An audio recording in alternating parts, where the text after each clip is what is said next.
আমরা দাঁড়িয়ে দাঁড়িয়ে দেখব না যে কেউ ভোট চুরি করছে, কেউ ব্যালট নিয়ে চলে যাচ্ছে বা কেউ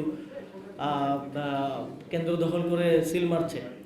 এবার আমরা সারা দেশে 11 দলীয় জোটের পক্ষ থেকে, এনসিপির পক্ষ থেকে এবং সারা দেশে আমাদের এই প্রস্তুতি আছে যে আমরা প্রতিরোধ গড়ে তুলবো। আমরা কেউ যদি ধানের শীষেও ভোট দিতে চায়, সেও যাতে তার ভোটটা দিয়ে যেতে পারে, এইটা নিশ্চিত করার জন্য আমাদের নেতাকর্মীরা রাজপথে প্রস্তুত আছে।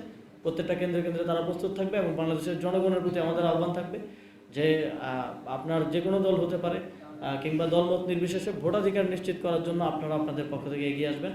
আমরা শেষ পর্যন্ত মাঠ ছেড়ে দেব না, আমরা প্রতিহত করব এবং আমরা প্রতিরোধ গড়ে তোলার মাধ্যমে বাংলাদেশের মানুষের ভোটাধিকার নিশ্চিত করব। এবং যে কোনো জরুরি সিদ্ধান্ত নেওয়ার ক্ষেত্রে আমরা 11 দলীয় জোটের আমাদের একটা সেট আপ আছে। আমরা দ্রুত সময়ের মধ্যে 11 দলীয় জোটের শীর্ষ নেতৃবৃন্দ কালকে যে কোনো পরিস্থিতিতে যে কোনো সিদ্ধান্ত একসাথে গ্রহণ করে সেটা আপনাদেরকে যথাসময়ে জানাবো এবং সেজন্যই আপনাদের এখানে উপস্থিত থাকাটা প্রয়োজন। জি।